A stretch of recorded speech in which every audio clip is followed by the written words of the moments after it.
Hello class, welcome back. आज एक नया चैप्टर शुरू करने जा रहे हैं और चैप्टर का नाम है डेप्रीशिएशन। शुरू करने से पहले तुम सब कसम खाओ कि भाई कहीं कोई डाउट आएगा ना तुरंत पूछ लेना, ठीक है ना? क्योंकि इस चैप्टर में डाउट्स आते हैं, ठीक है? तो कोई डर या कोई शर्म नहीं रखनी है, ठीक है ना? कसम खाओ, बोलो।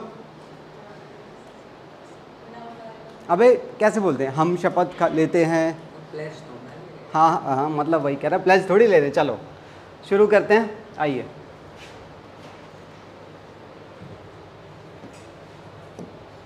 हाँ जी, चैप्टर का नाम क्या है? डेप्रीशिएशन। तो मैंने चैप्टर को कुछ हिस्सों में बांटा हुआ है।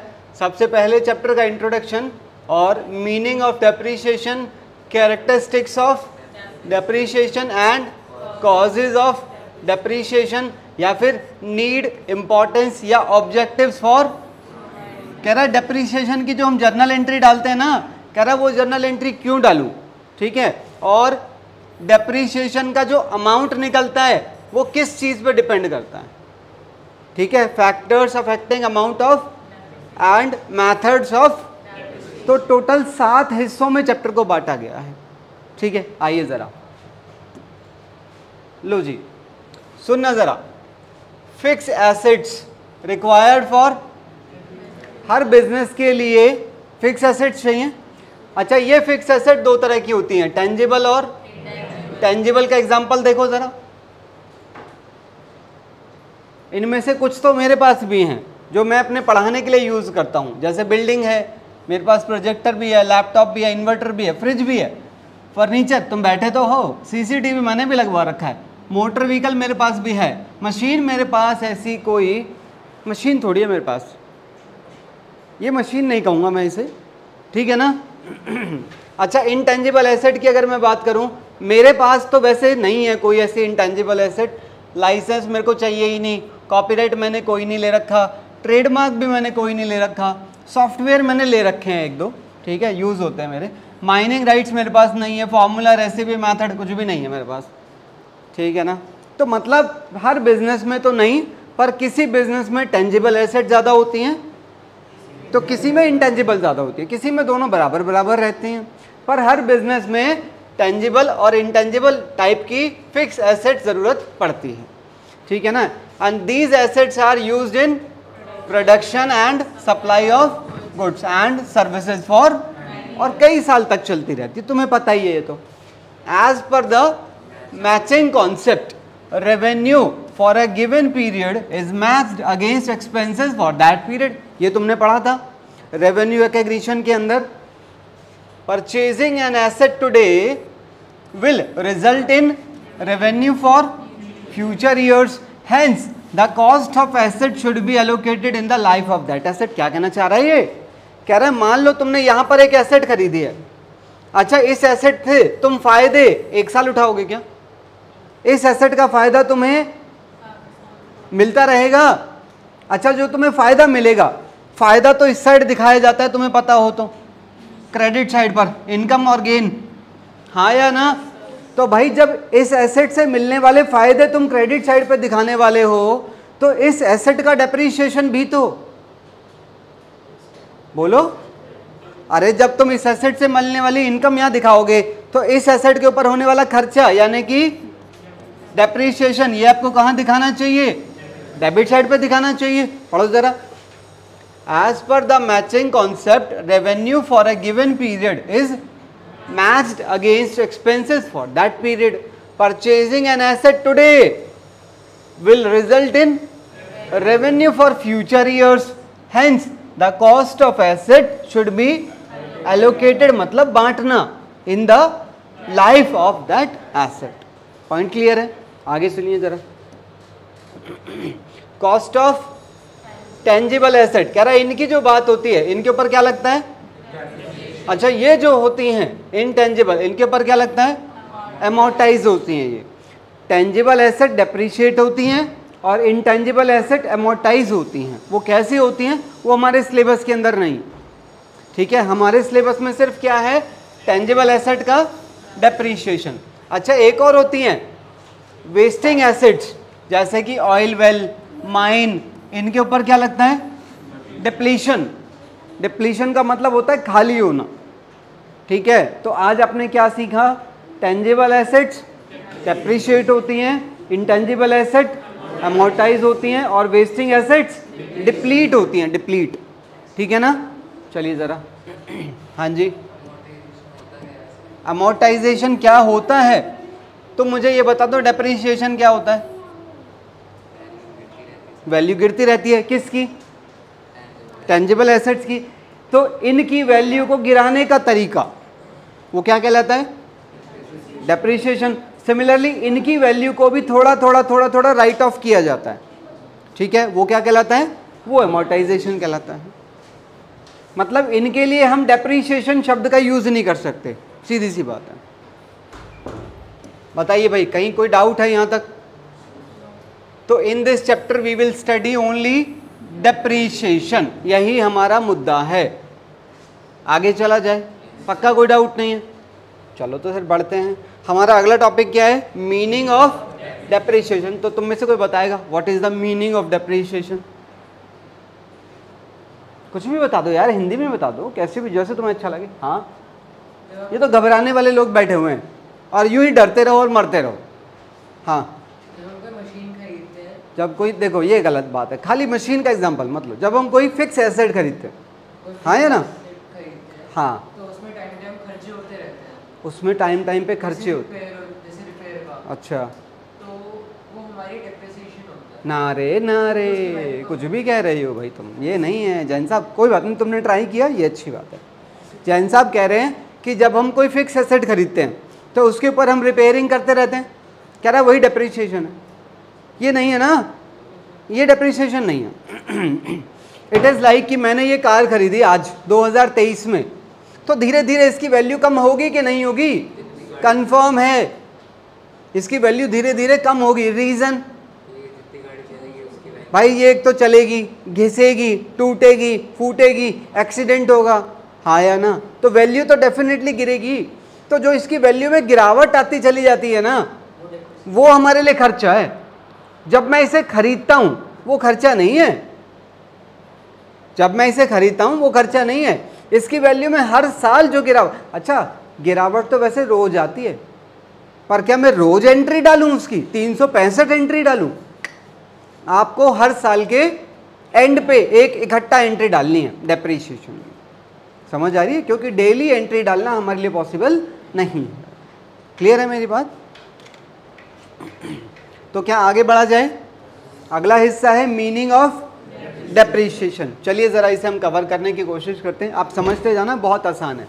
अच्छा, डेप्रिसिएशन दो शब्दों से बना हुआ है, डी और प्रिसिएशन। दोनों का मतलब पता है? डी का मतलब होता है डेक्लाइन, अब तो पता होगा, गिरावट, और इसका मतलब होता है प्राइस। तो दोनों को जोड़ दो, प्राइस में गिरावट, तो वो क्या कहलाता है? डेप्रिसिएशन कहलाता है। आगे सुनिएगा जरा। डेप्रिसिएशन बेसिकली क्या है? एक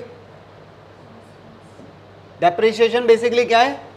इट इज अ प्रोसेस। किस चीज का प्रोसेस है ये? एलोकेशन। किस चीज का एलोकेशन? कॉस्ट। किसकी कॉस्ट?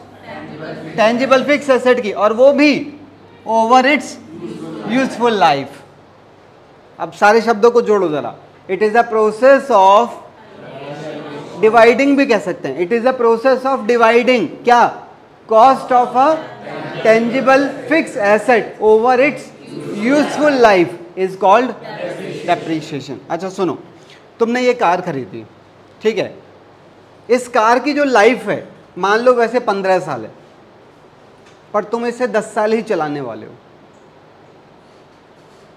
बताओ तुम इसका डेप्रिसिएशन 10 साल के हिसाब से लगाओगे कि 15 साल के हिसाब से लगाओगे? बताओ। नहीं, देखो जो 15 साल है ना वो है इसकी एस्टिमेटेड लाइफ, और जो 10 साल है वो है इसकी यूजफुल लाइफ, कि आप इसे कितने टाइम यूज करने वाले हैं।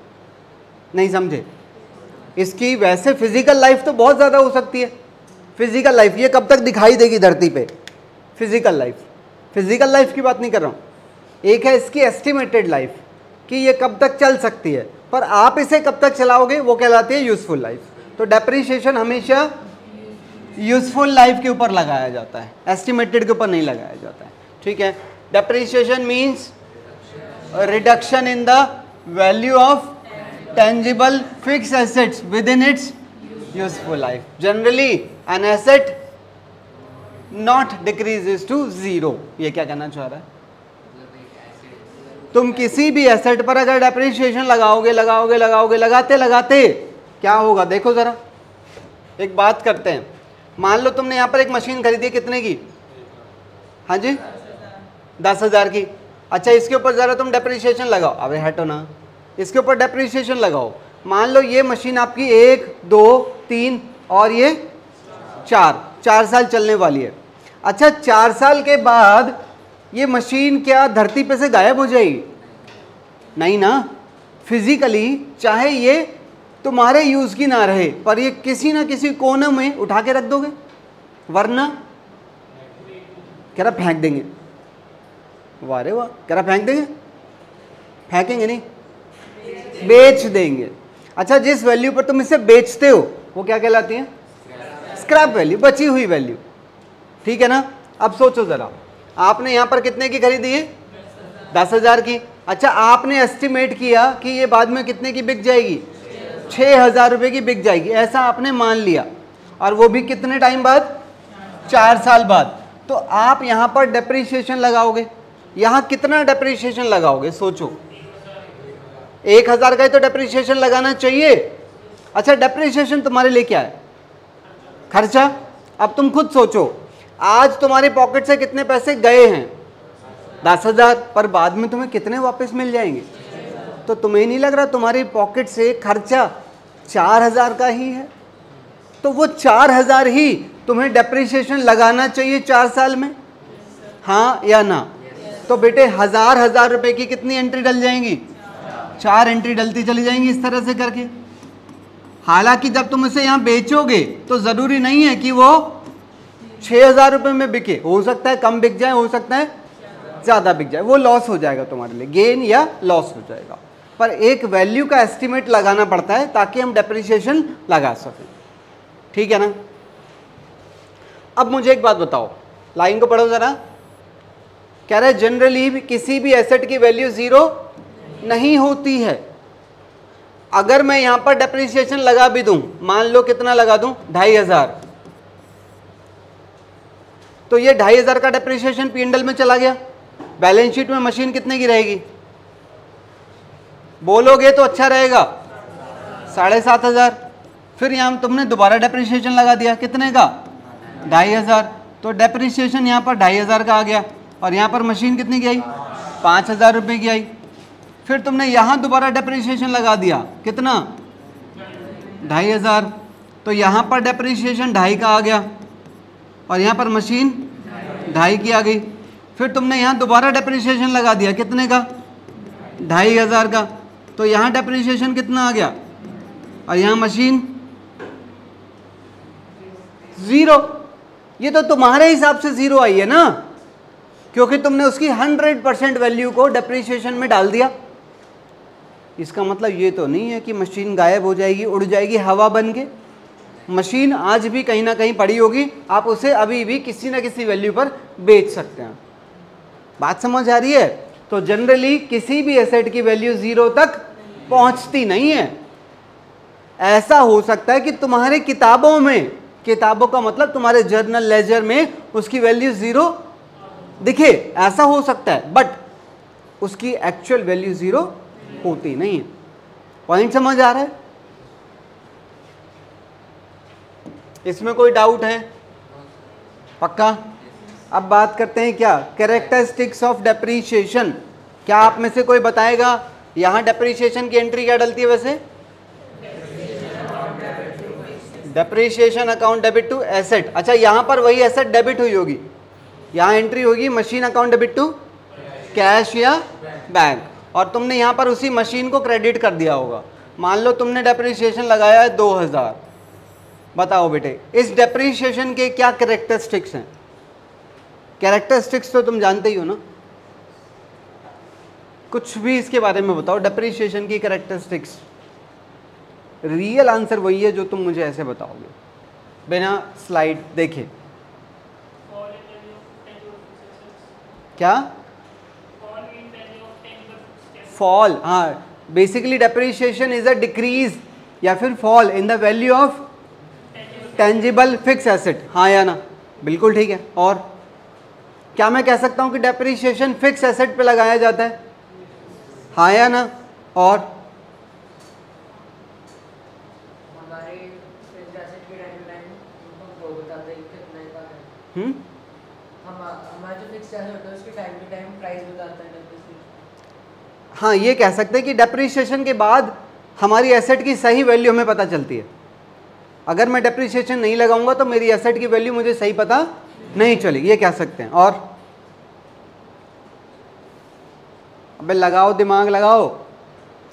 अच्छा, जब हम डेप्रिसिएशन की एंट्री डालते हैं तो वो एंट्री हर साल डलती है, हाँ या ना? तो कहना इसे depreciation is a continuous process,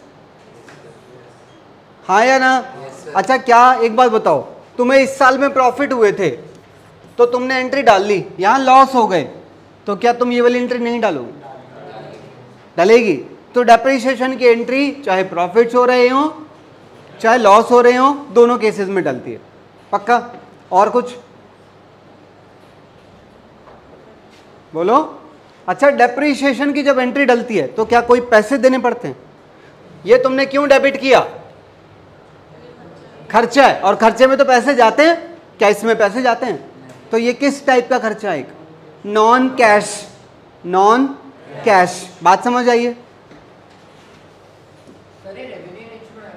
हाँ बिल्कुल, ये रेवेन्यू नेचर का है।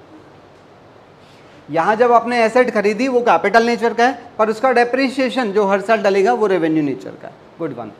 जरा एक बार देखो, इसमें से कोई आपको पूछना हो तो कुछ भी।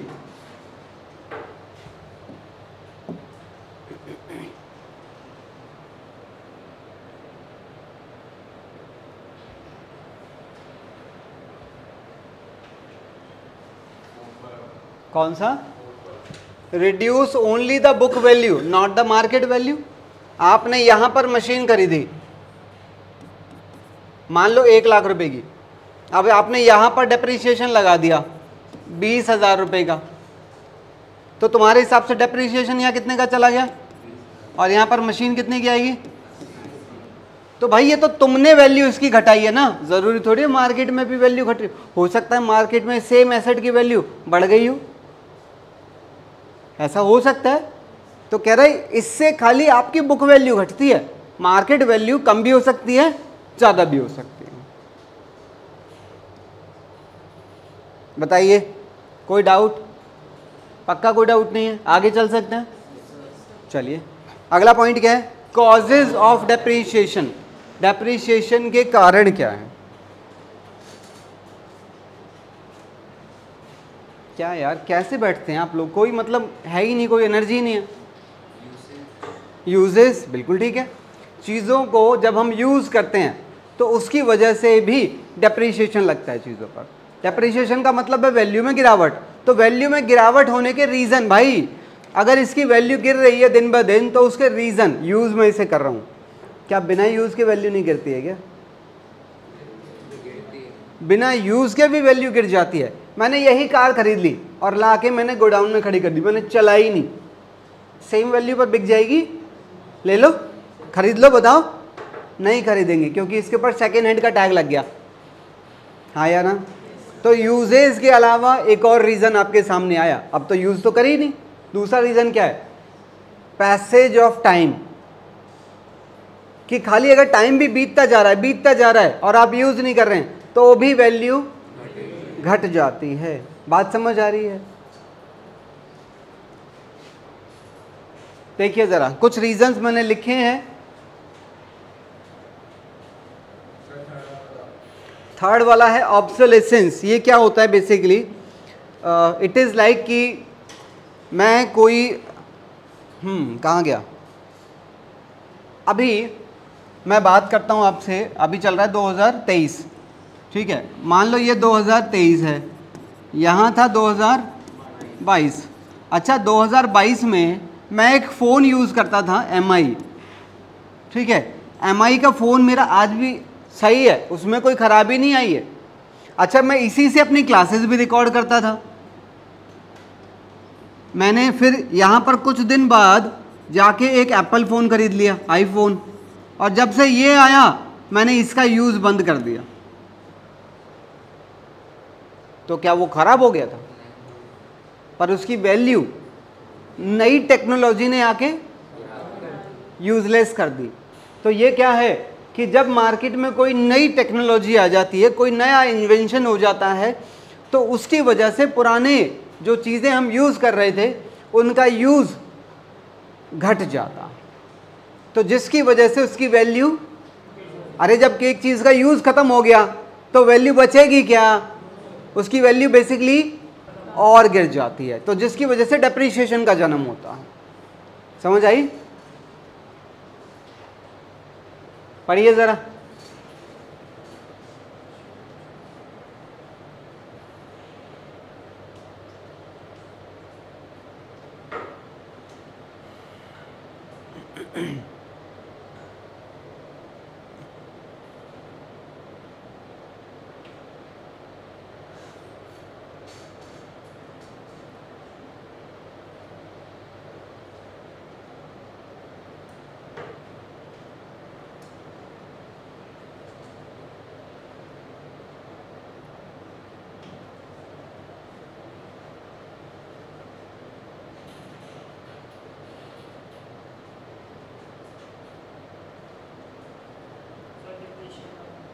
डिप्लीशन वाला बेसिकली मैंने आपको बताया ना, ये कब लगता है? It decrease in the value of wasting asset, जैसे माइंस हैं, ऑयल वेल्स हैं। बेसिकली क्या होता है, आप, अच्छा ये आपको मिलती कैसे हैं बताओ, ये कैसे मिलती हैं? अब देखो तुम्हें मशीन खरीदनी है तो तुम दुकान पे जाओ, मशीन खरीद लो। तुम्हें कार खरीदनी है, शोरूम पे जाओ, मिल जाएगी।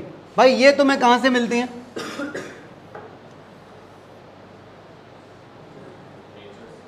अबे नेचर से तो मिलती हैं, पर नेचर तुम्हारा थोड़ी है,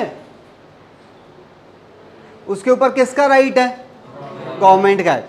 तो इनके लिए आपको गवर्नमेंट से राइट्स लेने पड़ते हैं और उसके लिए मोटी पेमेंट देनी पड़ती है, क्योंकि ये आपके लिए फिर फ्यूचर में एसेट की तरह काम करेंगे, क्योंकि आप इनसे बेसिकली माल निकालोगे, एक्सट्रैक्शन कहलाता है वो। जो माल निकलेगा आप उसे बेचोगे, आपको इनकम मिलेगी, हाँ या ना? तो जब आप इन्हें गवर्नमेंट से एक्वायर करते हैं तो इसके ऊपर आपका होता है खर्चा, हाँ या ना? मैं समझाने के लिए एक एग्जांपल में लेके चलता हूँ, इधर आओ जरा। Depletion method is applied for depreciating mines and quarries that provide iron और कोल वगैरह, ठीक है। एग्जाम्पल के तौर पे समझो, कह रहा है for obtaining a mining license from government, हमने कितना पैसा दिया है? 1 करोड़ रुपया दिया है हमने, ठीक है। एंड वी आर एक्सपेक्टिंग कितना? 10,000 tons of coal from the mine. अब लाइसेंस कॉस्ट पर टन निकालना जरा, लाइसेंस कॉस्ट पर टन कितना पैसा दिया है आपने, उसे यहाँ रख दो, ठीक है। और कितना? तो देखा जाए तो पर टन का कितना खर्चा है? 1 टन का खर्चा कितना है? 10,000 रुपये का खर्चा है 1 टन को एक्सट्रैक्ट करने का, निकालने का। बात समझ आ रही है? इसके आगे अब सुनो जरा, जैसे मान लो आपने जो पैसा दिया है, ऐसा तो है नहीं आपको 1 साल ही फायदा मिलेगा उसका। आपने यहाँ पर कितना पैसा दिया गवर्नमेंट को? ये 1 करोड़ नहीं है, ये 10 करोड़ है, मैंने यहाँ पर 1 0 कम की हुई, ठीक है। आपने यहाँ पर 10 करोड़ रुपए पे करे हैं गवर्नमेंट को। अच्छा आपने यहाँ पर एंट्री डाली होगी license account debit to bank, हाँ या ना? आपने यहाँ पर 10 करोड़ रुपए की एंट्री डाली होगी। जब आप यहाँ पहुँचोगे तो आप क्या करोगे? डेप्रिसिएशन नहीं, डिप्लीशन होगा, क्योंकि ये कोई ऐसी एसेट नहीं है, ये एसेट डिप्लीट होती है, खाली होती चली जाएगी, ठीक है ना। अब सोचो ज़रा, जैसे मान लो आपका पहला साल कंप्लीट हो गया, अब पहले साल के एंड में आपने कितना एक्सट्रैक्शन किया है? 1000 टन। तो आप कैसे इसकी वैल्यू निकालोगे? यहाँ की कॉस्ट ऑफ लाइसेंस कितना है उसे ऊपर रखो, नीचे टोटल टन कितना हमने एक्सपेक्ट किया था 10,000। अभी आपने कितना एक्सट्रैक्शन कर लिया है, तो वो 1,000 यहाँ रख दो, आपको वैल्यू पता चल जाएगी और ये वाली वैल्यू यहाँ पर आ जाएगी। नहीं समझ आई बात? हालांकि आपको ये कभी पूछेंगे नहीं, पर थ्योरी में आपको कभी पूछा जाए तो प्रैक्टिकली अगर आपको पता होगा तो थ्योरेटिकली लिखना आपके लिए आसान हो जाएगा। Got it? Any doubts? और जैसे अगर आपको सेकेंड ईयर में कितना एक्सट्रैक्शन हुआ है, तो ये 2,500 यहाँ रख दो, फिर उसके बाद ये वाला एक्सट्रैक्शन हो, इसे रखते जाओ, यहाँ पर चेंज करते जाओ, आपको हर साल का डिप्लीट अमाउंट पता चल जाएगा कि कितना अमाउंट आपने एज डेप्रीशिएशन चार्ज करना है। हाँ, चलिए ज़रा ये क्लियर है अब आपको सारे कॉजेज ऑफ डेप्रीशिएशन। अगला है हमारा नीड कहो या इम्पोर्टेंस कहो या ऑब्जेक्टिव्स कहो, किस चीज़ के? For providing. ज़रा पढ़ना ब्रैकेट में क्या लिखा है। What is the reason of providing depreciation entry? कह रहा है यहां पर डेप्रीशिएशन की एंट्री में क्यों डालूं? क्यों डालूं? क्या हो जाएगा डालने से? हाँ जी, to determine the correct value of the asset. बिल्कुल ठीक है। और अगर तुम यहां पर डेप्रीशिएशन नहीं दिखाओगे तो यहां पर कुछ गलत हो जाएगा। नेट प्रॉफिट सही नहीं मिलेगा। तो डेप्रीशिएशन लगाने से प्रॉफिट की सही वैल्यू पता चलती है, और डेप्रीशिएशन लगाने से एक चीज और सही पता चलती है, फाइनेंशियल पोजीशन। अरे इन दोनों से क्या पता चलता है?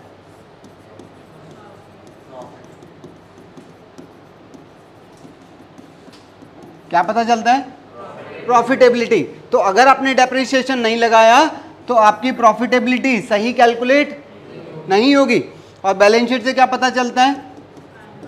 Financial position. तो अगर आपने डेप्रीशिएशन नहीं लगाया तो आपकी एसेट की सही वैल्यू नहीं मिलेगी, एसेट की सही वैल्यू नहीं मिली तो फाइनेंशियल पोजीशन का भी सही पता नहीं लगा पाओगे। तो ये तो कुछ चीजें हैं जो तुमने ऊपर ऊपर से सोच के मुझे बताई। यहां देखो जरा, बहुत ध्यान से पढ़ना एक एक चीज को। जो जो टॉपिक होते जा रहे हैं वो ऊपर चले गए हैं, नए नए टॉपिक्स आते जा रहे हैं। इसमें डाउट आ सकता है अगर आप सोचेंगे तो।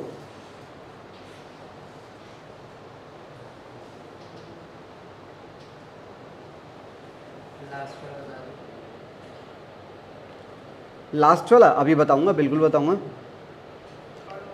अच्छा, एक बात का ख्याल रखना,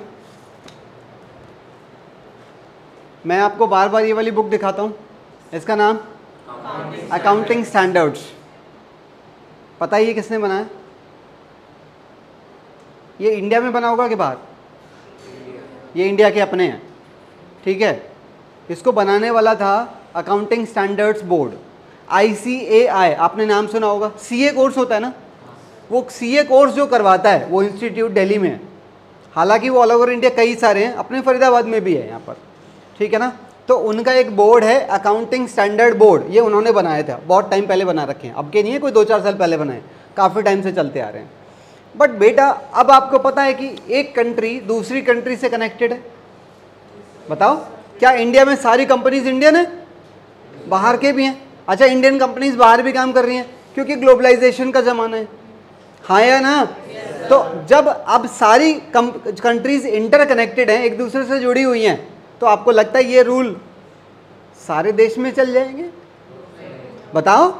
तो ये रूल तो खाली इंडिया के लिए तो ठीक थे, तो फिर क्या होना चाहिए? रूल ऐसे होने चाहिए जो पूरे वर्ल्ड में चले, हाँ या ना? तो बेटे हुआ क्या, इंडिया में अकाउंटिंग स्टैंडर्ड चलते हैं, पर ये खाली इंडियन सिस्टम के लिए ठीक थे।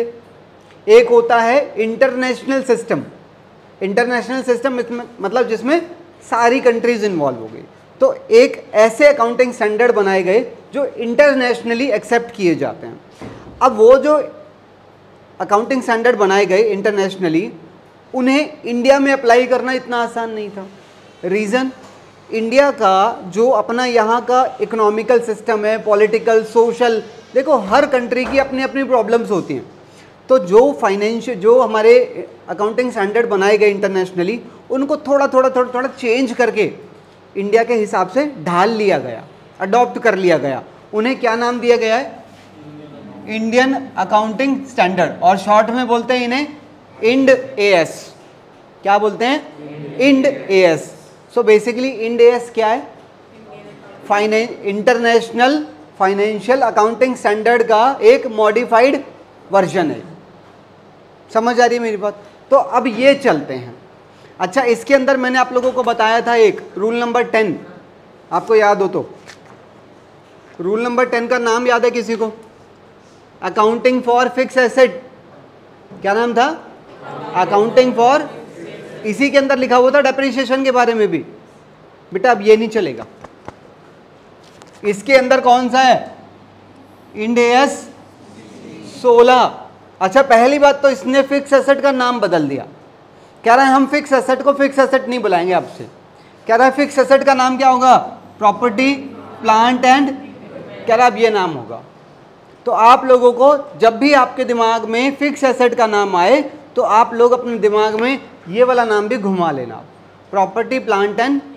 तो ये नाम किसने दिया है? इंड AS 16 ने। और इसके अंदर टोटल कितने हैं?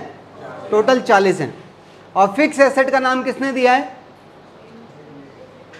इंडियन अकाउंटिंग स्टैंडर्ड, जो अपने थे पुराने वाले, वो उन्होंने दिया है उसको फिक्स एसेट का नाम। पर ये इसको क्या नाम देते हैं? Property, plant and equipment. ठीक है ना?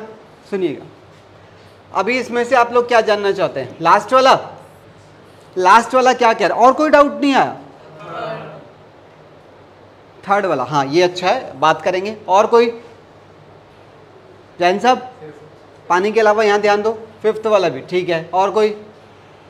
ठीक है, सुनो सबसे पहले इसके बारे में बात करो। लास्ट वाले में क्या कह रहा है ये? To avoid over payment of taxes. अच्छा, तुमने यहाँ पर एक एसेट खरीदी, तुमने यहाँ डेप्रिसिएशन लगाया। अब तुमने वो डेप्रिसिएशन लगाया होगा तो यहाँ डेप्रिसिएशन का खर्चा भी दिखाया होगा।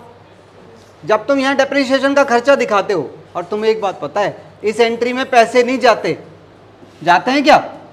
बताओ। क्योंकि डेप्रिसिएशन एक नॉन कैश खर्च है।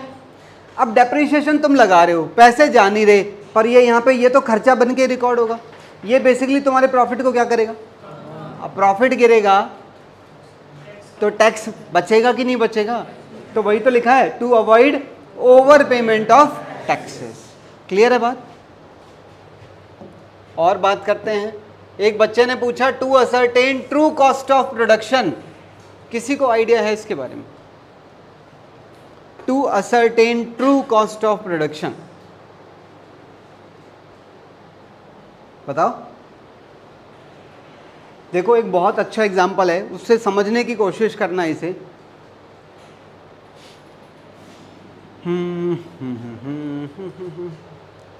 इसको छोड़ दो जरा, यहाँ से समझना शुरू करो। मान लो अच्छा, आप लोग होली के टाइम पर ये यूज़ करते हो क्या? ये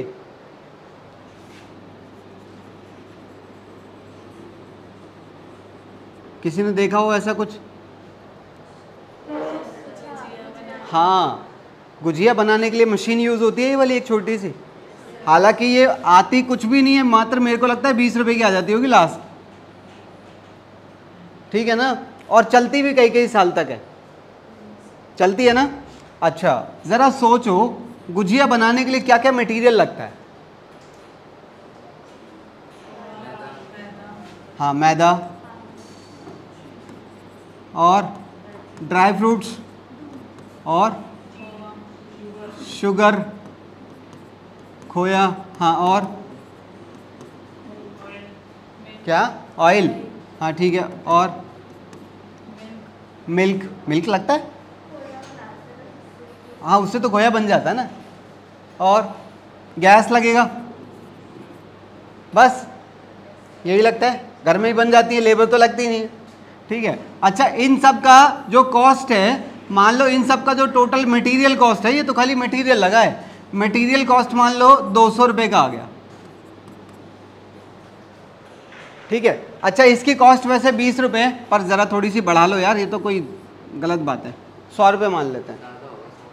अरे ये ले नालायक, चलो 60 रुपये की मान लेते हैं। और ऐसा मान लो 2 मिनट के लिए, ऐसा मान लो कि ये मशीन आपने इस साल में खरीदी है और अगले साल नहीं चलेगी, 2 मिनट ऐसा मान लो, ठीक है ना। या फिर ऐसा मान लो कि ये यहाँ भी चल जाएगी और यहाँ भी, बस इसके आगे नहीं चलेगी, अब तो हम काम चला लेंगे 2 साल, फिर फेंक के नई खरीदनी पड़ेगी, ऐसा मान लेते हैं। चलो मतलब इसकी एस्टिमेटेड लाइफ कितनी है? 2 year.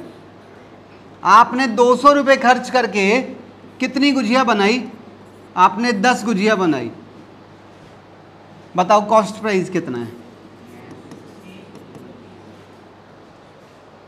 What is the cost price? बताओ। 20 रुपये कॉस्ट प्राइस है। चलो ठीक है, 20 रुपये कॉस्ट प्राइस ले लेते हैं तुम्हारे हिसाब से। अच्छा सेलिंग प्राइस कितना रखूं बताओ? इसे बेचोगे, मान लो बेचनी है हमें, दुकान है हमारी, 25 रुपये नहीं, मान लो हम इसे 21 रुपये की बेच रहे हैं, 1 रुपये के प्रॉफिट पे बेच देते हैं, ठीक है ना। चलो ज़रा बेचो, कितना पैसा मिलेगा आपको बेच के? यानी कि सेल की बात कर रहे हैं हम, तो यहाँ पर सेल कितनी लिखोगे? अरे 10 इंटू, तो 210 रुपये यहाँ पर लिख दिया। अच्छा यहाँ पर खर्चे लिखोगे, खर्चा कितना लिखोगे? खर्चा 2, अरे ये तो लॉस हो गया, तो लॉस हो गया, नहीं समझे? लॉस कैसे हो गया? 60 रुपये ये भी तो हैं। गड़बड़ कहाँ हो रही है कि आपने ये जो अपना कॉस्ट प्राइस है ये गलत कैलकुलेट किया हुआ है। अगर आप अपना कॉस्ट प्राइस सही नहीं निकालोगे तो आपका सेलिंग प्राइस भी तो गलत ही ले लोगे। तो कॉस्ट प्राइस कैसे गलत है? आप कस्टमर से खाली इसका पैसा ले रहे हो, अबे इसका पैसा भी तो कस्टमर से ही लोगे। कस्टमर से हर चीज का पैसा लेना पड़ता है, साफ सीधी बात है। कोई भी मैन्युफैक्चरर या प्रोड्यूसर अपने जेब से पैसा नहीं देगा। तो कहाँ गलती हो रही है सोचो। अच्छा ये जो खर्चा आपने किया है ये इस साल में किया है, ये खर्चा इस साल भी करना पड़ेगा क्या? अबे हाँ या ना? करना पड़ेगा। अबे गधों, जब ये खर्चा दोनों साल का है तो इसे भी तो बांटो थोड़ा थोड़ा। इसे 30 यहाँ बांटो, 30 यहाँ बांटो, तो इसमें 30 रुपए का डेप्रिसिएशन भी तो ऐड करो। तो ये क्या आ गया? मतलब ये कॉस्ट प्राइस हमारा 23 रुपए का है, और अगर ये 23 का है तो इसे 23 से ज्यादा रखना पड़ेगा ना। तो इसका मतलब साफ है, डेप्रिसिएशन लगने के बाद ही मुझे सही क्या पता चलता है। अगर डेप्रिसिएशन नहीं लगाओगे तो सही कॉस्ट ऑफ प्रोडक्शन पता नहीं चल सकता, ठीक है। और कौन सा जानना था? हाँ, to provide funds for replacement. ये क्या कहता है समझो जरा, बहुत अच्छा पॉइंट है ये। अच्छा आप यहां हर साल डेप्रिसिएशन लगाते हो, डेप्रिसिएशन रिकॉर्ड करने से प्रॉफिट पे क्या फर्क पड़ता है? प्रॉफिट हर साल क्या होगा? अच्छा प्रॉफिट जब हर साल कम होता चला जाएगा तो इस प्रॉफिट को हम बाद में क्या करते हैं? मालिक को दे देते हैं। अच्छा अगर तुमने डेप्रिसिएशन लगाया है तो डेप्रिसिएशन के नाम से एक खर्चा रिकॉर्ड तो हो रहा है, पर उस खर्चे के पैसे तो जाते नहीं हैं। इसका मतलब साफ है कि प्रॉफिट का एक हिस्सा मालिक के पास जाने से रोक लिया। अगर मैं डेप्रिसिएशन नहीं लगाऊंगा तो ये प्रॉफिट ज़्यादा होगा, प्रॉफिट ज़्यादा होगा तो सारा मालिक को दे दोगे, सारा मालिक को दे दिया तो मालिक तो निकाल के अपने घर ले जाएगा। अच्छा बाद में जब आपकी यही एसेट खराब हो जाएगी तो बदलने के लिए पैसे की ज़रूरत पड़ेगी, पैसा कहाँ से लाओगे? तो इसीलिए क्या किया जाता है, हमारे लिए डेप्रिसिएशन लगाने से प्रॉफिट घट जाता है। प्रॉफिट घटेगा तो मालिक को प्रॉफिट कम दिया जाएगा, मालिक को प्रॉफिट कम देने से क्या होता है? मालिक पैसे कम निकालेगा, और अगर मालिक पैसे कम निकालेगा तो बिजनेस में कहीं ना कहीं थोड़ा बहुत पैसा इकट्ठा होता चला जाता है इसके बहाने, और बाद में नई एसेट खरीदने के लिए हमारे पास पैसे का इंतजाम हो जाता है। समझ आ रहा है? पढ़ो जरा पॉइंट हो। टू प्रोवाइड फंड फॉर, मतलब पुरानी मशीन को नई मशीन के साथ बदलने के लिए हमें क्या मिल जाते हैं? फंड्स का इंतजाम हो जाता है। तो ये डेप्रिसिएशन के बहुत सारे बेनिफिट्स हैं। हाँ पूछो। टू मीट लीगल रिक्वायरमेंट, वाह, ये लो, ये क्या था? वो कह रहा है डेप्रिसिएशन लगाना है, कह रहा है तुम्हारी नहीं चलेगी, वो कह रहा है डेप्रिसिएशन लगाना है, तो यहाँ हर साल लगाना है वो भी।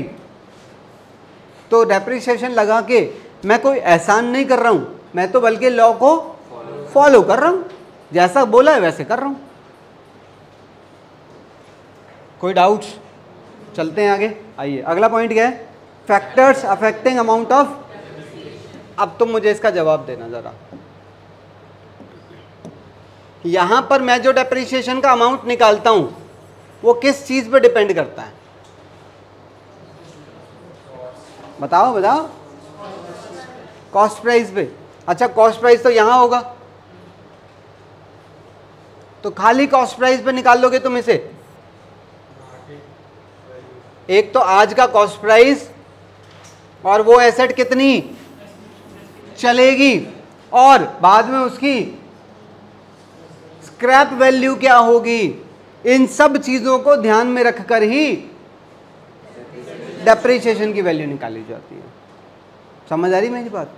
अच्छा, अगर एक क्वेश्चन में या मान लो आपकी लाइफ में आपको खाली वो कॉस्ट प्राइस बता दे और खाली उसकी लाइफ बता दे, तो क्या तुम डेप्रिसिएशन का अमाउंट निकाल लोगे? नहीं। आपको डेप्रिसिएशन निकालने के लिए क्या क्या चाहिए? एसेट कितने की खरीदी है, एसेट कब तक हमारे यूज़ में होगी, यूजफुल लाइफ, एसेट कितने की खरीदी यानी कि कॉस्ट ऑफ एसेट, और एसेट कब तक चलेगी, और एसेट का स्क्रैप वैल्यू क्या होगी। तो ये तीन इंफॉर्मेशन जब हमें मिल जाएंगी तब जाके मैं उसका एनुअल डेप्रिसिएशन का अमाउंट निकाल सकता हूँ, वरना वो नहीं निकल पाएगा। ठीक है, देखिएगा ज़रा, बहुत इंपॉर्टेंट चीज़ है।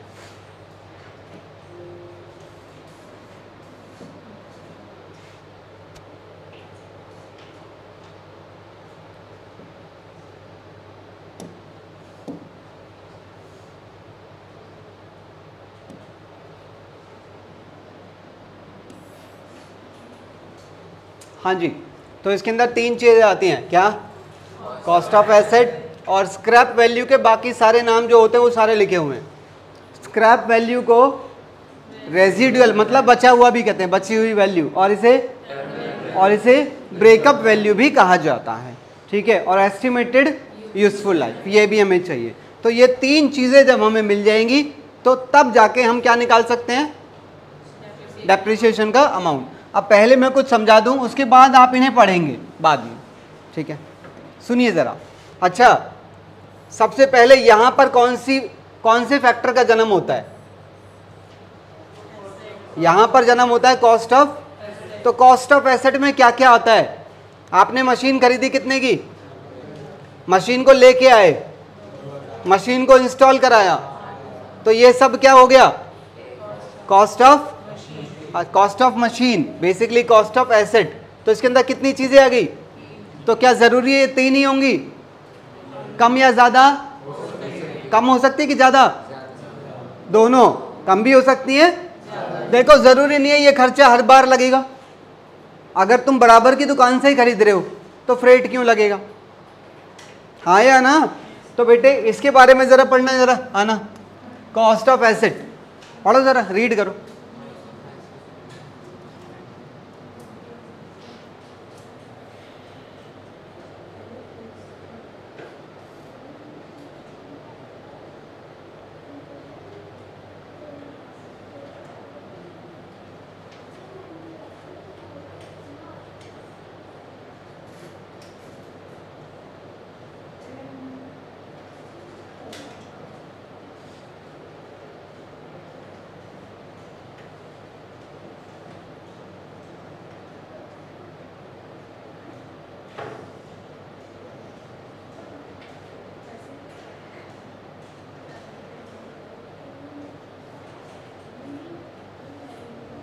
कॉस्ट ऑफ एसेट में क्या क्या चीज़ें आ सकती हैं? ट्रायल रन एक्सपेंसेस क्या होते हैं? Any idea? अरे इट इज़ लाइक कि जैसे जब मेट्रो बन रही थी, मेट्रो बन के रेडी हो गई, ट्रेन को ऊपर रख भी दिए गए कि भैया हाँ ठीक है, पर ऐसा थोड़ी था सीधा उसके अंदर पैसेंजर बिठा दिए गए, मरेंगे मर जाएंगे। पहले कुछ दिन तक उसे ट्रायल रन किया गया तो खर्चे तो हुए होंगे, सैलरी भी लगी होगी लोगों की, बिजली पानी मेंटेनेंस खर्चा तो लगा होगा, तो वो सारा खर्चा रेवेन्यू नेचर में काउंट नहीं होगा, वो सारा खर्चा एसेट के अंदर ऐड होगा।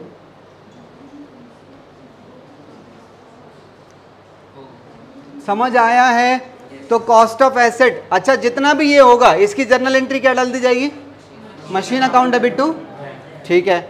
अब हमें यहां पर एक फैक्टर क्लियर हो गया, कौन सा? Cost of asset. अब बात करते हैं कि लास्ट में कि इसकी लाइफ हम कितना देख रहे हैं आज ही, तो आज ही हमें एक एस्टीमेट लगाना पड़ता है कि ये एसेट हमारे लिए कितने टाइम के लिए यूजफुल है, तो उसे क्या कहते हैं हम? Estimated useful life.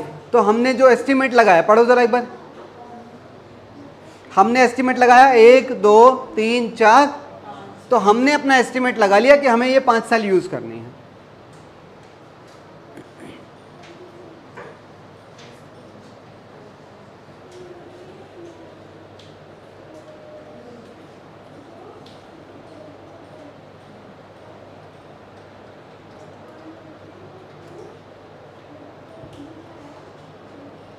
पढ़ लिया? कोई डाउट किसी का? अच्छा देखो एक बात और, जो हर एसेट की जो लाइफ होती है ना वो ईयर्स में नहीं होती है। कुछ एसेट्स ऐसी होती हैं जिनकी लाइफ ईयर्स में होगी, पर कुछ की लाइफ और कुछ की लाइफ यूनिट्स में होती है। कोई एग्जांपल ऐसा आप लोग जानते हो?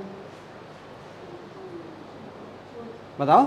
जैसे कि आपके सामने जो बोर्ड है, इसकी लाइफ मुझे जब बताई गई थी तो उन्होंने आई थिंक मुझे बोला था 10,000 घंटे, शायद मुझे ऐसा ध्यान है, 10,000 घंटे इसकी वर्किंग लाइफ है। तो हर एसेट की लाइफ ईयर्स में नहीं होती है और कुछ की लाइफ तो यूनिट्स में होती है। ये कैसे? हाँ बिल्कुल, टायर्स की जो लाइफ है वो किलोमीटर्स में होती है। तो बेटे किसी की ईयर्स में होगी, किसी की यूनिट्स में होगी, किसी की आवर्स में होती है। क्लियर है? तो दो चीजें क्लियर हो गई हैं, क्या क्या? कॉस्ट ऑफ एसेट और एस्टिमेटेड यूजफुल लाइफ। अब सिर्फ एक चीज रह गई है कि जब इसकी यूजफुल लाइफ खत्म होगी तो इसकी यहां पर स्क्रैप वैल्यू कितनी रह जाएगी, और स्क्रैप वैल्यू का अंदाजा वहीं लगाया जाएगा कि पहले स्टार्टिंग में लगाया जाएगा। तो स्क्रैप वैल्यू के बारे में जरा पढ़िएगा।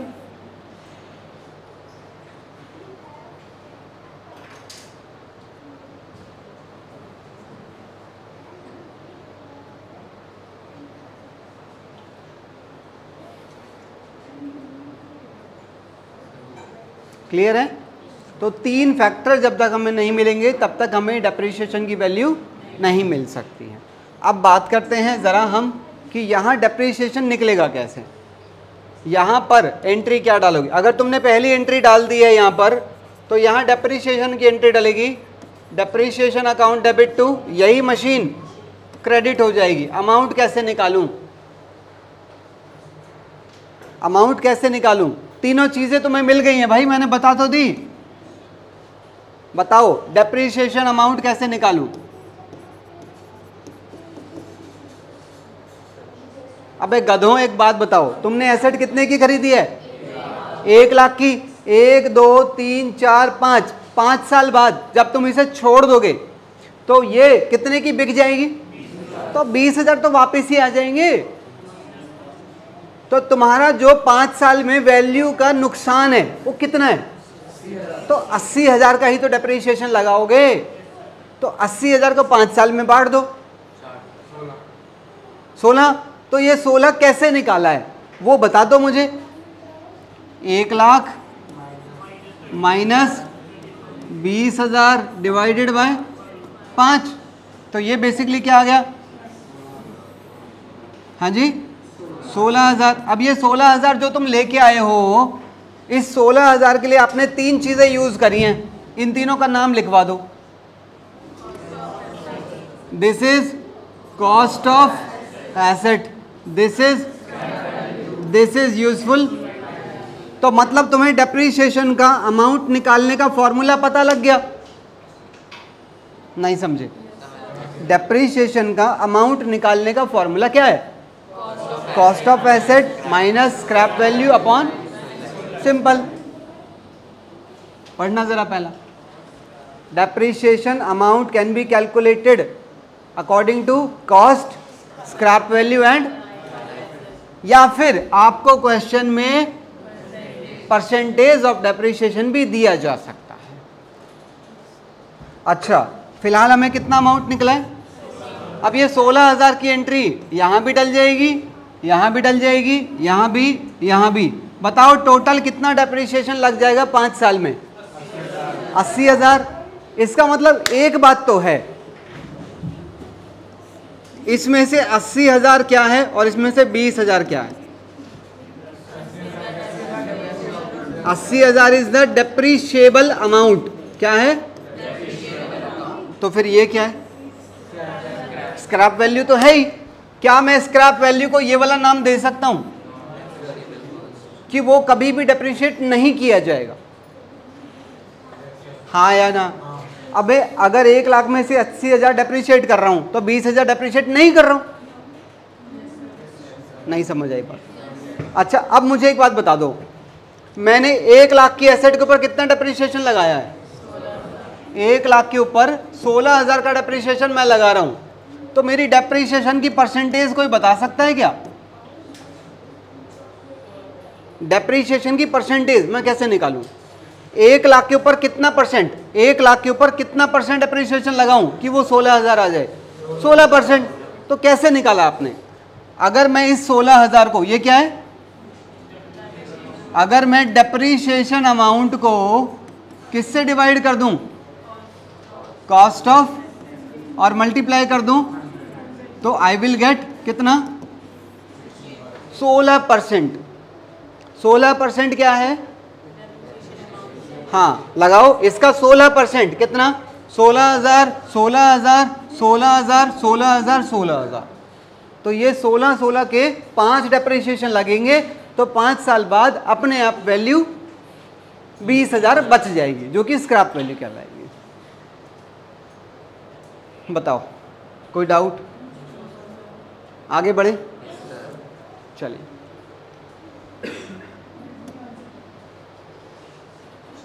ध्यान रखना, डेप्रिसिएशन का अमाउंट निकालने के लिए क्वेश्चन में आपको कॉस्ट, स्क्रैप और लाइफ ये भी दे सकता है, और आपको परसेंटेज भी दे सकता है। तो दोनों में से कोई एक देगा। अच्छा, अगर दोनों के दोनों दे दिए किसी क्वेश्चन में, तो क्या यूज करोगे फिर, ऊपर वाला कि नीचे वाला? परसेंटेज यूज कर लेना ना, क्योंकि परसेंटेज किससे बनती है? डेप्रिसिएशन अमाउंट से, और हाँ या ना? और डेप्रिसिएशन अमाउंट खुद इन तीनों से बनता है। इसीलिए अगर दोनों मिल जाए तो बेटर क्या है? परसेंटेज यूज करके डेप्रिसिएशन का अमाउंट मिल जाएगा आपको। ये डेप्रिसिएशन की कुछ एक्चुअल परसेंटेजेस हैं जो कि कंपनीज एक्ट के अंदर दे रखे हैं। ये ऐसे दिखाने के लिए, आप लर्न मत करने बैठ जाना। हाँ जी, हाँ जी, कुछ बता रखी हैं पहले से,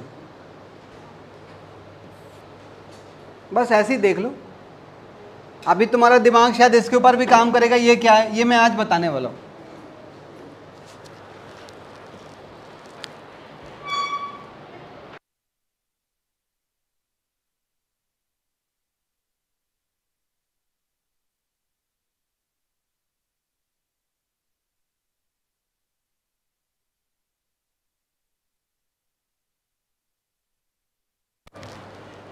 अंदाजा लेना है बस एक, कि डेप्रिसिएशन की परसेंटेजेस कुछ ऑलरेडी कंपनीज एक्ट के अंदर दे रखी हैं। और ये लिस्ट बहुत लंबी थी, मैं यहाँ पर लिख ही नहीं सकता, इतनी लंबी लिस्ट है, क्योंकि दुनिया में एसेट की कमी थोड़ी है, बहुत सारी एसेट्स हैं, ठीक है ना। तो सैंपल के तौर पे मैंने कुछ लिख दी थी। आगे बढ़े, चलिए ज़रा बेहद इंपॉर्टेंट टॉपिक शुरू करने जा रहे हैं। क्या? मैथड्स ऑफ, क्या क्या पढ़ लिया है? Intro, meaning, characteristic, causes, need and, अब आया है मेथड्स ऑफ डेप्रिसिएशन। सुनना, there are various methods for charging depreciation because all fix assets are not same. बिल्कुल सही बात है, क्योंकि हर एसेट का नेचर एक जैसा नहीं है। कोई एसेट बहुत कम ड्यूरेशन चलती है, तो कोई बहुत ज़्यादा ड्यूरेशन चलती है, हाँ या ना? Some fix assets are more productive in initial years and less productive in like bike, printers, air conditioners. Starting में बढ़िया कूलिंग करते हैं, बाद में तो तुम्हें पता ही है कि नहीं? तो ज़्यादातर एसेट्स ऐसी होती हैं जो शुरुआत में अच्छा काम करती हैं पर बाद में गिर जाती है उनकी प्रोडक्टिविटी। कोई ऐसी एसेट जो लगभग सेम रहती है, लगभग सेम? बिल्डिंग बता दो, लगभग सेम ही रहती है, जो बेनिफिट शुरू में देती है वही सेम बेनिफिट बाद में मिलते हैं। रिपेयरिंग कराते रहो, हाँ या ना? हाँ, तो मतलब कुल मिला के बात यह है कि एसेट्स का नेचर डिफरेंट है, सब एक जैसी नहीं है। हाँ जी, where some assets remain equally productive in all the, so using same method of depreciation for all the assets will lead to misleading and unreliable mis statement. Mis statement का मतलब आप समझ रहे हैं, कह रहा है फाइनल अकाउंट्स गलत हो जाएंगे फिर हमारे। आगे बढ़िए जरा, जैसे कुछ मेथड्स के नाम मैंने यहाँ लिखे हैं, straight line method, written down method, depletion method, machine hour units of production. बहुत सारे हैं, बहुत सारे हैं, क्योंकि एसेट भी बहुत सारी होती हैं। तो किसी एसेट पर डेप्रिसिएशन इसके हिसाब से लगता है, किसी एसेट पर डेप्रिसिएशन इसके हिसाब से लगेगा, किसी पर इसके हिसाब से लगेगा। तो ये डिपेंड करेगा हमारी एसेट किस टाइप की है, हम उसे कहाँ यूज़ कर रहे हैं, कितना यूज़ कर रहे हैं। समझ आ रही है? अच्छा, ये सारे मेथड हमें पढ़ने नहीं है, हमारे सिलेबस में बस ये वाले दो हैं, बाकी आप आगे जाके ग्रेजुएशन में सब पढ़ लोगे, ठीक है ना? अच्छा, इनमें से कौन सा मेथड हमें सेलेक्ट करना है वो कैसे डिपेंड करेगा? Selection of appropriate method, it depends on types of asset, conditions under which asset is being. हो सकता है आपकी एसेट फैक्ट्री में यूज हो रही हो सकता है आपकी एसेट ऑफिस में रखी हो। अच्छा, एक बात तो पक्की है, अगर एक एसेट फैक्ट्री में रखी होगी और एक एसेट ऑफिस में रखी होगी तो दोनों में से किसकी लाइफ बेटर होगी? सीधी सी बात है। अरे एक इंसान का एग्जांपल ले लो तुम, एक इंसान को फैक्ट्री में छोड़ दो और एक इंसान को ऑफिस में छोड़ दो, कौन पहले मरेगा? बताओ, सीधी सी बात है, तुम्हें पता है ना एटमॉस्फेयर आसपास का कैसा होगा और circumstances prevailing in the business. कह रहा है इन सब चीजों को ध्यान में रखकर हम डिसाइड करते हैं कि कौन सी एसेट पर कौन सा मेथड यूज करना है। क्लियर है? आइए जरा, एज पर अकाउंटिंग स्टैंडर्ड 6, ये कौन सा था? ये पहले होता था basically, the selection method should be applied. यार ये तुमने कहीं पढ़ा था, कंसिस्टेंसी कॉन्सेप्ट आपने पढ़ा था। वो क्या कहता था कि अगर आप कोई मेथड यूज कर रहे हो तो वो मेथड ऐसा करना चाहिए, आपको बार बार चेंज नहीं करना है, ताकि आपके एक साल के रिजल्ट्स दूसरे साल के साथ कंपेयर हो सकें। तो कंसिस्टेंसी इसे सपोर्ट करता है। आइए ज़रा, हमारे सिलेबस में सिर्फ कौन कौन से हैं? पहले दो मेथड है, स्ट्रेट लाइन मेथड और रिटर्न डाउन। इन दोनों का मतलब अभी समझाऊंगा, इनको ये नाम क्यों दिया गया है, स्ट्रेट लाइन क्यों कहते हैं और रिटर्न डाउन क्यों कहते हैं। चलें आगे, चलिए ज़रा। अभी यहाँ पर दो लिंक हैं, ठीक है ना, एक एक लिंक पे चलते हैं ज़रा, क्या कहते हैं ये, ध्यान से पढ़ना। आपने यहाँ पर एक एसेट खरीदी, कितने की? पोस्टिंग करो मशीन में टू कैश और कैश के लेजर में, ठीक है। अच्छा, आपने यहां जाकर डेप्रिसिएशन लगाया, कितना लगाया? अरे गधों, कितना लगाया? 20%। और मेथड कौन सा है? स्ट्रेट लाइन मेथड है। अभी मतलब बताऊंगा स्ट्रेट लाइन का क्या है। तो कितना डेप्रिसिएशन लग गया? पोस्टिंग करो मशीन में टू कैश और इसकी पोस्टिंग करना डेप्रिसिएशन में और मशीन में। साल खत्म हो गया, कौन से लेजर का क्या करूं? ये रियल है और ये नॉमिनल है, इसे तो बैलेंस कर दोगे। कौन सा बैलेंस आ रहा है? ये कहाँ चला जाएगा, और इसमें लिख देंगे बाय पी एंड एल, हाँ या ना, पी एंड एल में कितना चला गया यहाँ पर, तो ये तो खर्चा और ये एसेट बन के आएगा, हाँ या ना। अच्छा, उसके बाद यहाँ पर जितनी भी एसेट होती हैं वो सारी एसेट ओपनिंग एंट्री में डेबिट होती हैं और सारी लाइबिलिटीज, तो मैंने एसेट के अंदर मशीन कितने की ले ली, इसकी पोस्टिंग करो मशीन में टू बैलेंस, समझ आ रहा है।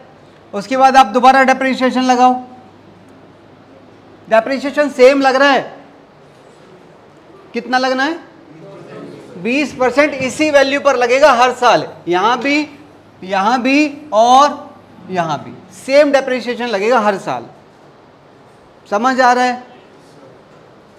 हाँ जी, तो यहाँ पर आपने पहले इसकी पोस्टिंग ले ली, इसकी पोस्टिंग करा ना,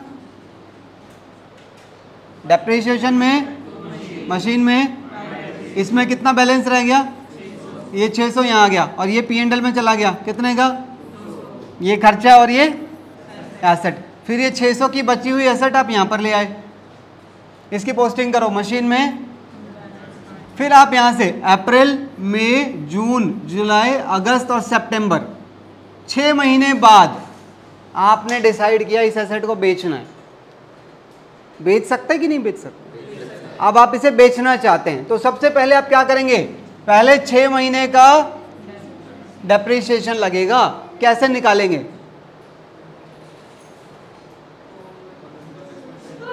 तो कैसे निकालेंगे, एसेट कितने की खरीदी थी 1000, परसेंटेज कितनी थी 20%, स्ट्रेट लाइन 1000 का 20% 200, और 6 महीने ही तो यूज करी है, तो 6 महीने का डेप्रिसिएशन कितना आ गया 100, इसकी पोस्टिंग कराओ डेप्रिसिएशन में मशीन में।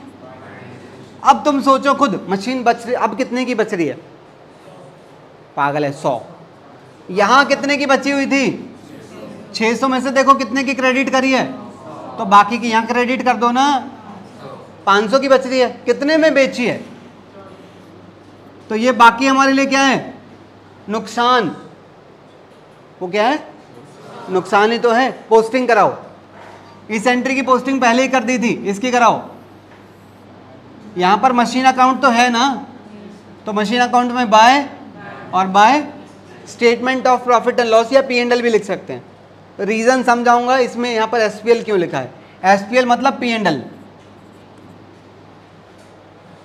क्लियर है मेरी बात। अब बताओ यहां पर कोई एसेट बची है क्या, नहीं है, तो तुम देखो यहां बैलेंस भी नहीं है, और जब यहां बैलेंस नहीं है तो यहां पर भी कोई बैलेंस दिखाई, तो आपने कितना डेप्रिसिएशन लगाया है,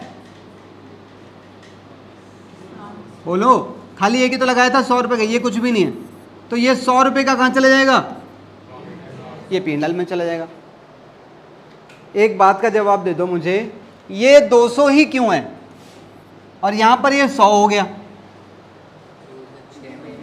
क्योंकि हर बार डेप्रिसिएशन की कैलकुलेशन इस वैल्यू के ऊपर की गई है, ओरिजिनल वैल्यू के ऊपर की गई है, डेप्रिसिएशन का अमाउंट हर साल सेम रहता है। अगर मैं कौन सा मेथड यूज कर रहा हूं, स्ट्रेट लाइन मेथड। अब यहां पर आ जाओ 20% रिटर्न डाउन, अगर मैं ये वाला मेथड यूज कर रहा हूं तो देखो क्या चेंज आएगा, एसेट कितने की है, डेप्रिसिएशन लगाओ सेम आएगा पहले साल में जो यहां आया था, हाँ कितने की बचेगी 800 की, और ये 200 कहाँ चले गए, जैसे यहां पर गए थे बिल्कुल सेम हुआ है। फिर ये 800 की मशीन कैरी हो गई ओपनिंग एंट्री के थ्रू, इसकी पोस्टिंग करो।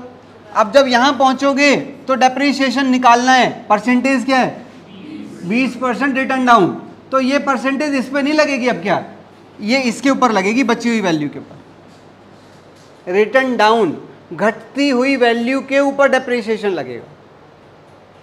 नहीं समझ आई मेरी बात। इस मेथड में डेप्रिसिएशन की कैलकुलेशन कौन से प्राइस पे होती है, कॉस्ट प्राइस पे, और इस मेथड में डेप्रिसिएशन की कैलकुलेशन कौन से प्राइस पे होती है, घटती हुई वैल्यू पर। तो कितनी वैल्यू थी यहां पर 800 का 20% कितना आ गया 160। चलो जरा पोस्टिंग कराओ, डेप्रिसिएशन में और मशीन में, तो यहाँ पर कितने की बच गई? 640 बैलेंस शीट में चला गया और ये 160 P&L में चला गया। अब यही 640 यहाँ से यहाँ चली गई। अच्छा, अगर मैं एसेट को यहाँ ना बेचूं, अगर ना बेचूं तो यहाँ डेप्रिसिएशन कितने का लगेगा? 640 का 20% लगेगा, 128 रुपये। कहानी क्लियर है? सवाल का जवाब दे दो फिर आगे बढ़ते हैं। स्ट्रेट लाइन मेथड में डेप्रिसिएशन की कैलकुलेशन कौन से प्राइस पर होती है? Original cost per. और रिटर्न डाउन मेथड में डेप्रिसिएशन की कैलकुलेशन कौन से प्राइस पर होती है? घटती हुई वैल्यू, यानी कि रिटर्न डाउन वैल्यू के ऊपर। याद रहेगा? आओ जरा, मेरे एक सवाल का जवाब देना जरा। ये क्या है?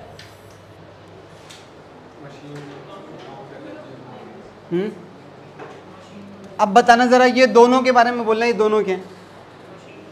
मशीन का लेजर, मशीन का लेजर, फिर फर्क ही क्या है दोनों में? फिर दोबारा बनाया ही क्यों है? बताओ। हाँ, यही है answer. This is machine account of year 1, this is machine account of year 2। हाँ या ना? अच्छा, एक बात बताओ, यहाँ पर आपने यहाँ पर क्या लिखा होगा? बाय बैलेंस कैरेट डाउन, कितना? 800। फिर आपने इसे बंद कर दिया होगा। आपने फिर यहाँ पर इसे भी क्या किया होगा? बाय बैलेंस, इसे भी बंद कर दिया होगा। अगर मैं इस पूरे अकाउंट को उठा के इसके नीचे लगा दूं यहाँ पर, तो क्या कोई अंतर आ जाएगा? क्या अंतर आ जाएगा? कुछ भी अंतर नहीं है। अरे ये हिस्सा क्या है? Machine account of first year. तो और अगर मैं इसे ऐसे ना बना के, अगर मैं इसे इसके नीचे लगा दूं और फिर यहाँ लाइन लगा के इस वाले को इसके नीचे लगा दूं, तो फिर ये क्या है? Machine account first year, machine account second year, machine account. दोनों में सिर्फ एक चीज़ का डिफरेंस है, ये है हॉरिजॉन्टल और जो मैं बता रहा हूँ वो है वर्टिकल।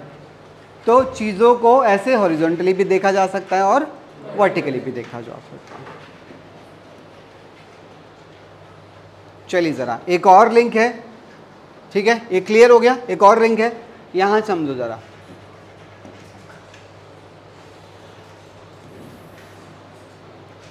बताओ, अगर मैंने एक 50,000 की मशीन खरीदी है और मेरा मेथड कौन सा है? 20% डेप्रिसिएशन लगाना है और मेथड स्ट्रेट लाइन है, फर्स्ट ईयर का डेप्रिसिएशन कितना आएगा? फर्स्ट ईयर का डेप्रिसिएशन कितना आएगा? सेकंड ईयर का भी 10,000, थर्ड ईयर का भी, तो 10-10 ही तो आएगा। इसका मतलब अगर मैं कहूँ फर्स्ट ईयर के एंड में कितना डेप्रिसिएशन लगाया जा रहा है? यही लगाया जाएगा भाई, यहाँ से ये वाली लाइन और यहाँ से ये वाली लाइन। सेकंड ईयर में भी, थर्ड ईयर में भी, यहाँ पर भी। हाँ या ना?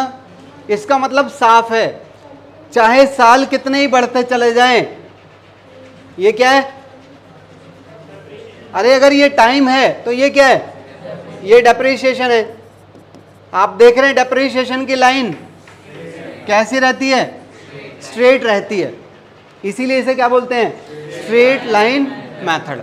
इसमें आना, फर्स्ट ईयर का डेप्रिसिएशन 10 ही रहेगा जो यहाँ लगेगा। यहाँ वैल्यू कितने की बच जाएगी? 40,000 का 20%, 8,000। फिर कितनी बच जाएगी? इसका मतलब साफ है, सेकंड ईयर का डेप्रिसिएशन कितना है? 8,000। फिर यहाँ का डेप्रिसिएशन कितना आएगा? 6,400। 6,400 समवेयर यहाँ पड़ेगा कहीं। इसका मतलब इसकी जो लाइन है वो गिरती चली जाएगी, इसकी जो डेप्रिसिएशन लाइन है वो सेम रहेगी और इसकी डेप्रिसिएशन लाइन नीचे की तरफ चली जाएगी। अब इसमें से ज़रा कंक्लूड करते हैं कुछ चीज़ों को। ये वाला मेथड किस टाइप की एसेट के लिए काम का है? ऐसी एसेट जिनके ऊपर रिपेयरिंग का खर्चा सेम रहता है, बहुत ज़्यादा बढ़ता घटता नहीं है। नहीं समझे? डेप्रिसिएशन मेरे लिए क्या है? अच्छा एक बात बताओ, ऐसा आप लोगों की लाइफ में होता होगा, सबके साथ होता है, जब आप लोगों के नए एडमिशन होते हैं, हर साल होते हैं ना, यानी कि मैं बात कर रहा हूँ कौन से महीने की? मार्च अप्रैल। अच्छा, मार्च अप्रैल में जब एडमिशन होता है तो बच्चों के एडमिशन का खर्चा पेरेंट्स के लिए एक खर्चा ही तो है, एक एक्स्ट्रा खर्चा आ गया, नया खर्चा। तो पेरेंट्स एक खर्चे को बढ़ता हुआ देखते हैं तो कुछ करते तो हैं, बोलो ना। अगर एक खर्चे को हम बढ़ता हुआ देख रहे हैं तो उसको एडजस्ट करने के लिए हम क्या करते हैं, हम किसी दूसरे खर्चे को कम करने की कोशिश करते हैं, करते नहीं करते हैं। ये हमारी लाइफ में सब पे अप्लाई होता है, सर्कमस्टांसेस अलग हो सकती हैं। अब एक बात बताओ, यहाँ डेप्रिसिएशन का खर्चा हर साल सेम है, यहाँ डेप्रिसिएशन का खर्चा हर साल नीचे जा रहा है, तो बैलेंस बनाने की कोशिश कैसे करूं? कुछ एसेट ऐसी होती हैं जिन पर रिपेयरिंग का खर्चा लगभग सेम बना रहता है, और कुछ एसेट ऐसी होती हैं जिन पर रिपेयरिंग का खर्चा टाइम के साथ बढ़ता है। कुछ ऐसी होती हैं क्या जिन पर रिपेयरिंग का खर्चा टाइम के साथ घटता है? ऐसी नहीं होती है, या तो सेम रहता है लगभग हल्का फुल्का अप डाउन, या फिर बढ़ता है। तो बेटे ऐसी एसेट जिनके ऊपर रिपेयरिंग का खर्चा, जैसे ये टाइम है, अभी ये किस चीज के पॉइंट है, ये डेप्रिसिएशन के, मान लो यही पॉइंट रिपेयरिंग के भी हैं, तो बेटा रिपेयरिंग का खर्चा टाइम के साथ बढ़ता है। तो ऐसी एसेट जिनके ऊपर रिपेयरिंग का खर्चा बढ़ेगा, उनके लिए हमें कौन सा मेथड यूज करना चाहिए, रिटर्न डाउन, ताकि एक खर्चा दूसरे के साथ एडजस्ट, एक बैलेंस बना सके। नहीं समझे? एक बढ़ रहा है तो दूसरा घटता चला जाए ताकि बैलेंस बन जाए। और ऐसी एसेट जिनके ऊपर रिपेयरिंग का खर्चा लगभग सेम रहेगा, उसके लिए कौन सा मेथड यूजफुल है, स्ट्रेट लाइन, ताकि दोनों खर्चे एक दूसरे के पैरेलल चलते जाएं। नहीं समझ आई? पक्का? आगे बढ़े, बस थोड़ी देर का काम हो रहा है, खत्म होने वाला है। चलिए, मैंने अभी बोला था दो मेथड हमारे हैं, कौन कौन से, स्ट्रेट लाइन और तकरीबन 10 क्वेश्चन स्ट्रेट लाइन के हम लोग करेंगे और तकरीबन 8 या 10 क्वेश्चन ही रिटर्न डाउन के करेंगे।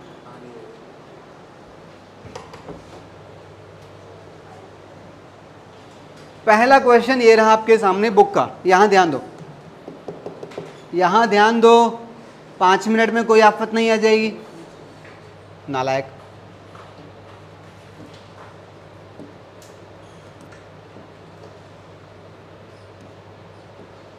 हाँ जी, जरा क्वेश्चन टैली करो। 1 अप्रैल 2015 इस डेट की बात कर रहा है, क्या हुआ था? हाँ जी, एक हमने मशीन खरीदी कितने की, 1,90,000 की, और 10,000 उसके ऊपर खर्चा हो गया। तो देखना जरा एंट्री सही है क्या? ठीक है, आगे बढ़ो। At the date of purchase it was estimated, कि बाद में मतलब कितने टाइम बाद, कह रहा है 6 साल बाद, 1 2 3 4 5 6, कह रहा है यहां पर उसकी स्क्रैप वैल्यू कितनी होगी, कह रहा है स्क्रैप वैल्यू 50,000 होगी। तो तीनों चीजें मिल तो गई, क्या क्या मिल गया, कॉस्ट, लाइफ और, तो भैया एनुअल डेप्रिसिएशन निकाल लो सबसे पहले। एनुअल डेप्रिसिएशन बताओ, 2 लाख में से इसे माइनस कर दो, 2 लाख माइनस 50,000 डिवाइडेड बाय 6, 4 क्यों कह रहे हो भारी आवाज में, हाँ या ना? तो बेटा कितना आ गया, 25,000 का डेप्रिसिएशन की एंट्री डलेगी हर साल। तो देखना जरा एंट्री सही डली हुई है, चेक कर लो।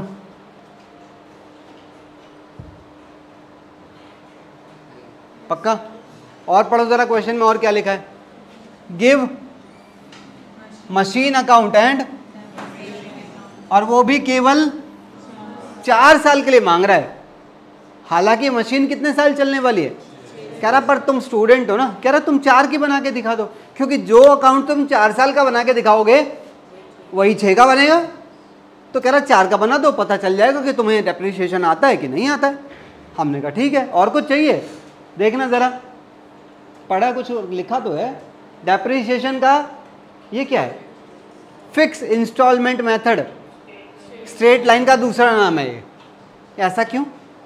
क्योंकि डेप्रिसिएशन का अमाउंट हर साल सेम रहेगा, इसीलिए इसको क्या बोला गया है?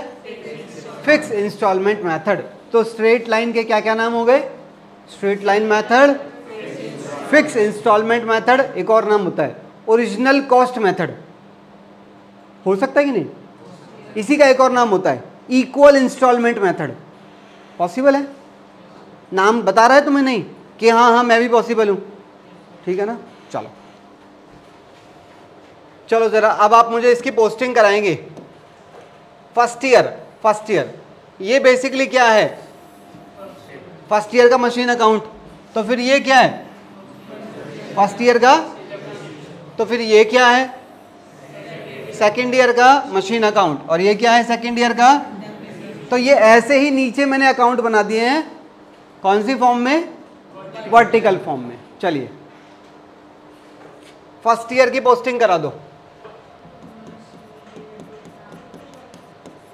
To bank 2 lakh. उसके बाद यहां से लेके यहां तक पहुंचे, इसमें भी दोनों अकाउंट आ रखे हैं, पोस्टिंग कराओ। डेट क्या आ गई है? 31/3/16 आ गई ना? हाँ। 2 मशीन 25,000 और फिर एक पोस्टिंग यहां पर होगी।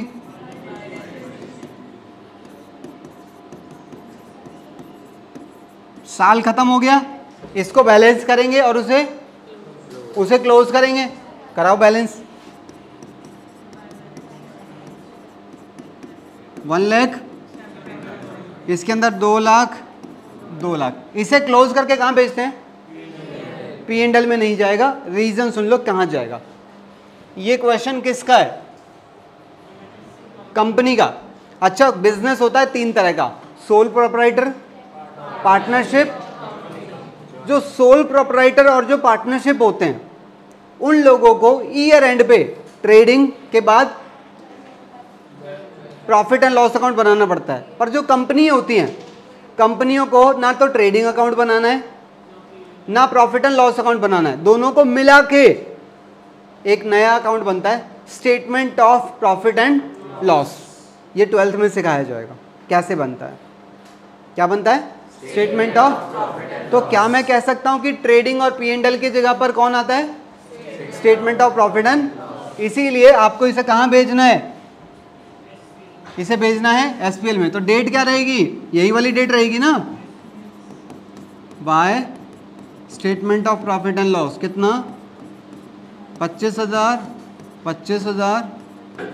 आराम से देख लो डेट, बाद में मत रोना, ये बहुत इंपॉर्टेंट है। ये जो डेट है ये यहाँ की है और ये जो दोनों डेट्स हैं ये दोनों डेट्स यहाँ की। इसकी दोनों की दोनों डेट्स कहाँ की है? ईयर के एंड पे। चेक कर लो।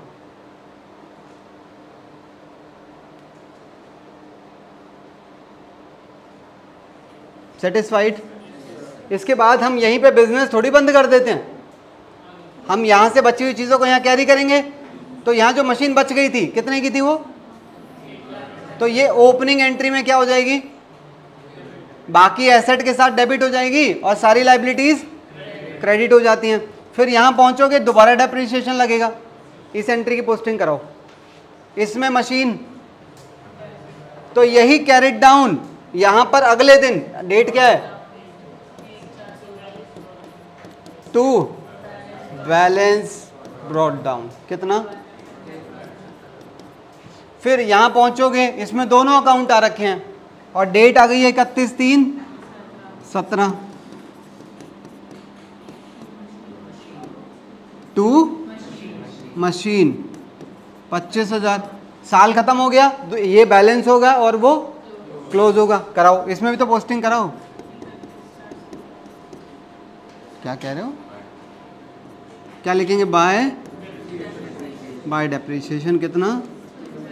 अच्छा, सेम डेट पर लेजर क्या हो जाएगा? कौन बोल रहा है? क्लोज होगा। क्लोज क्यों होगा? बैलेंस होगा ना।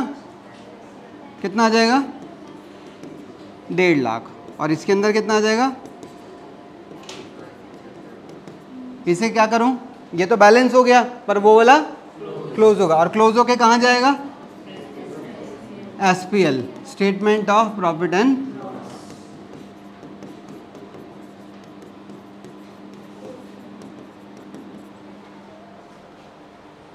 देखो आप एक पैटर्न समझने की कोशिश करो। ये वाली डेट यहाँ की है, इसके बाद फर्स्ट ईयर का एंड हुआ, फर्स्ट ईयर के एंड पे आपने देखो फर्स्ट ईयर का एंड डेप्रिसिएशन लगाया, डेप्रिसिएशन के बाद बैलेंस किया, फिर अगले दिन यही मशीन कैरिड डाउन से ब्रॉड डाउन हो गई, हाँ या ना, फिर यहाँ से यहाँ पहुँचे तो हम यहाँ से यहाँ पहुँचे, डेप्रिसिएशन लगाया, फिर से बैलेंस हुआ, अब यही बैलेंस यहाँ पर ब्रॉड डाउन हो जाएगा, फिर यहाँ डेप्रिसिएशन लगेगा, फिर कैरिड डाउन, फिर यहाँ पर ब्रॉड डाउन, डेप्रिसिएशन, और बात समझ आ रही है। यहाँ देखो डेप्रिसिएशन लगाया P&L में भेजा, डेप्रिसिएशन लगाया P&L में भेजा, यही चलता चला जाएगा। थर्ड ईयर देखिए जरा,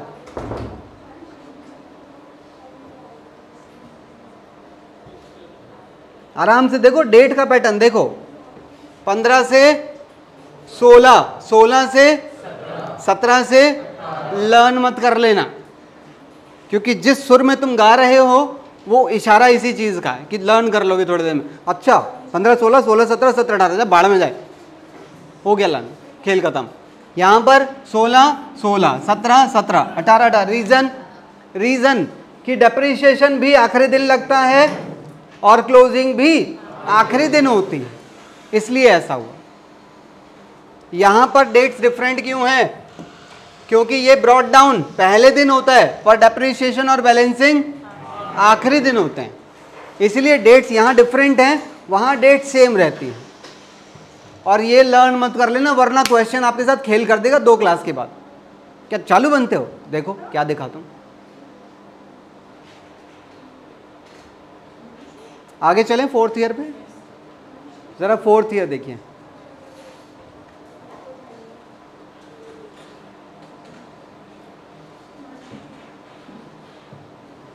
आराम से घूरो इसे,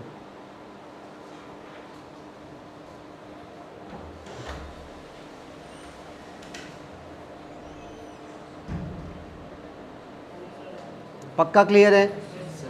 ये एक क्वेश्चन आपके लिए होमवर्क में रहेगा, ये डेप्रिसिएशन का क्वेश्चन नंबर 1 था, ठीक है। बस क्लास समाप्त। कोई डाउट तो नहीं?